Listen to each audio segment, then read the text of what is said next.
All right, BFA, how we're doing? Hope we're having a blessed day and a very, very wonderful week. So today we're rounding up liquidity. This is the final video on liquidity. So now let me say something real quick. All right, let's you guys need to make trading as simple as possible for yourself. Let me start removing all these things from my chat while I say what I'm saying. You guys should make trading as simple as possible for yourself. Trading is already a complicated, is already as complicated as it needs to be. Your own work as a trader or as a good trader is to make all these terms very, very simple and easy to understand for yourself. I see people talking about liquidity like they're explaining further maths or some kind of quantum physics. This thing is not, you see, the main purpose of everything is to make money.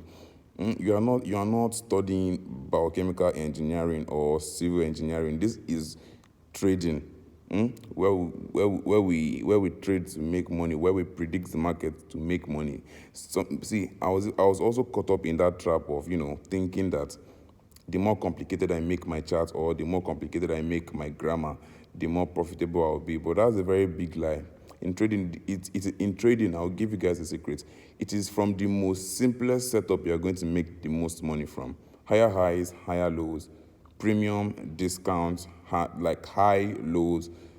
That point of interest, your order block, fair value gap, those are the terms that are going to give you the most money. But you see all those divergence, liquidity, grab, sweep. You see all those things there. All those things will confuse you. Like seriously, you don't need all those big grammar. All you just need to know is identify the higher highs and higher low in a bullish market, identify the lower highs and the lower low in a bearish market. Then know how to trade from your premium in a bearish market and how to trade off the discounts in your bullish market. It's that simple. All right, now let's talk about liquidity for a while. Now, in the last video, I've given us different type of liquidity. I've given us, the types of liquidity I trade basically that we trade in the PFA. All right. So we talked about highs and lows liquidity. We talked about trend line liquidity, and we talked about double top and double bottom liquidity, or triple top, triple bottom, regardless what you want to call it. So yeah, those are the major types of liquidity. Then finally, I can now include sectional liquidity, meaning at the end of London section, New York section might want to sweep the high or the low of the previous session. You understand? For it to finally go in the direction it intended. All right, so let me give you an example of that sectional liquidity. You understand? It's not something we trade very well, but it happens once in a while. All right. Now let's say this line I draw here now in the middle of my screen. Let's say this was London section. London section finished here. This is an example I'm giving, and this was New York section. We know for a fact now that this is the lowest place in London section, and this was the highest place in London section. Now, if New York section wants to sell, for instance, it will most probably first take out the highest place in London section, tap a point of interest that will probably be at the back here or support or other block or something before finally dropping, and see what happened. Immediately, New York session opened. In my example now, price just went to clear the highest point of London section before dropping like pack of cards. That's basically what sectional liquidity is. So to what actually really happen most of the time is, highs and lows liquidity. Let's give an example of highs and lows liquidity. All right. Now, so understanding liquidity help you to know when the market has actually really broken structure or liquidity is just doing its thing. Now, make sure you're writing. One thing I need you to understand about liquidity is markets are actually really heading to, number one, market is looking for areas of inefficiency to go and fill up, and also looking for highs and lows to go and clear. Those are the two major things the market does. Number one, areas of inefficiency, being it a fair value gap or a weekend gap that was created, but any area of any inefficiency, like areas like this that were not filled, or areas like this where the momentum of the market seemed to be too fast, the market is looking to go and refill these areas before going to its intended direction. See this area also like this. All right, that we know to be a fair value gap. I'm talking about liquidity still, but I need to explain all these things as easy as possible for you guys. You see this fair value gap here now. All right, this momentum now, markets is more possibly more. There's a high probability that the market is coming to feel it before going its intended direction. All right, markets always seem to feel areas of inefficiency, fair value gap, and stuff like that, and always looking to clear former highs and former lows. Like for instance, now the market is looking to clear, this high. All right, the market is looking to clear this high. The market is looking to clear this high. The market is looking to clear this low over here. All right, the market is looking to clear this low over here. See what I mean? Once the market has created a high like this, for instance, once the market has created this high, another high is coming to take this high out or coming to take this low out. You understand? So once you take a trade, for instance, now, where you should be looking to take your profit is where there is a high. Looking to take your profit as, if you buy, for example, now, you should be looking to take your profit around this area, these areas, you understand? Let's say, for instance, you took a buy, for instance, now, exactly, this fair value gap here now, you took your trade around here. Where this red line is, this was where you entered your trade. And let's say after refining your stop loss was around, sorry, that's not the line I wanted to use. After refining your stop loss was around here, all right, which is very wide, but let's just say this for example, for the sake of this example. Where you should be looking to take your profits should not be in one unimaginable $500 million take profit. No, you should be looking to take your profits in the next high. This should be where you should be looking to take your profits, in this next high here, because there is a very, very high possibility that the market is coming to clear this guy here, this high. If the market is really bullish, it's going to make a new higher high. If it cannot make a new higher high and break the previous high, it's going to make equal highs, giving you double highs. You understand? So the market is looking to come and clear this high here. So your take profit should be around here. All right, your stop loss should be below your point of interest or below a low. You understand? So the same thing goes if you're looking to sell also. If you're looking to sell, for instance, now this was a point of interest, which is a fair value gap, not another block. Once you sell around here, you sell here.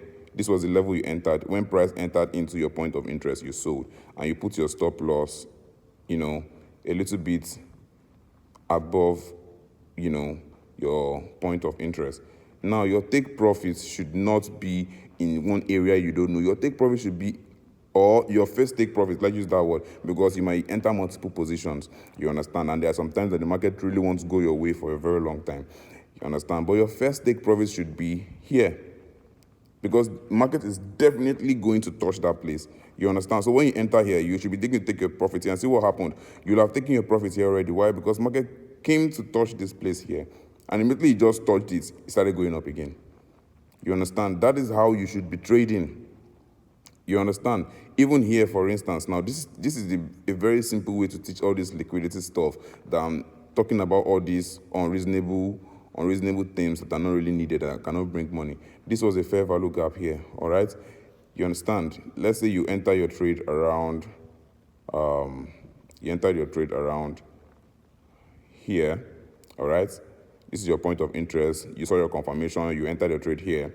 You put your take profits. You put your stop loss and always put your stop loss first, all right? Put your stop loss slightly above your point of interest or above this low here, whatever, but it's preferably to be above your point of interest, all right? So your take profit now, where should your take profits be? Your take profit should be at this low here, all right? Your take profit should be at this low here, this particular low here. This is where your take profit should be, because market is most definitely looking to clear that low, all right? The same goes for a buy trade also. Now, let's talk about one more thing before we end this video. Let me talk about highs and lows liquidity. The same thing I just explained now, taking out highs and taking out lows, all right? But let me be more, detailed. For instance, now we all see that this is a bearish trend. All right, this was clearly a bearish trend. You have your higher high, you have your lower high, lower low, lower high, lower low, lower high, lower low. See something here now. There was an AVG here. All right, there was an AVG here. See what happened. The market did what most people will have regarded as a change of character. All right. So when something like this happens, when the market has done this, many people are already looking to buy. You understand? Because most definitely the market has broken structure. But this is what I want you to understand. This particular stuff we call a lower high here, it was not even up to a premium level. You understand? So the market is still looking to come to fill up the premium of this particular range here. See what I mean? It's already getting complicated, but please pay attention. There was a point of interest here that the market needed to fill before coming down. All right? There was a point of interest there, which is an area of inefficiency, a fair value gap, around this area here. You see it? That the market needed to fill before coming down. So this is just a high liquidity. This swing here just acted as a liquidity. So the market just came here, filled the area of inefficiency, and then tanked down again. You understand? This kind of things happen. So instead of you looking like, oh, the market has broken structure, make sure the place you want to be, okay, let me tell you something now. This is the last thing I'll be saying before I end this video, all right? For instance, you have a very valid, this is a very, very valid order block here, all right? Let's mark it out like this. And let's say the market has changed character, it has changed character, and it's already buying. Once you have an area, a point of interest here for a sell, because you're looking to sell, once the markets enter into this point of interest, you're selling.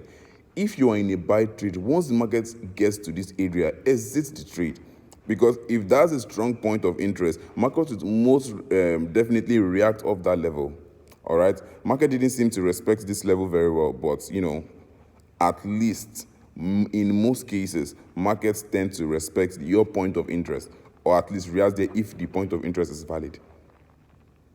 All right? So if you're in a buy trade, be looking for reasons why the market will sell instead. All right?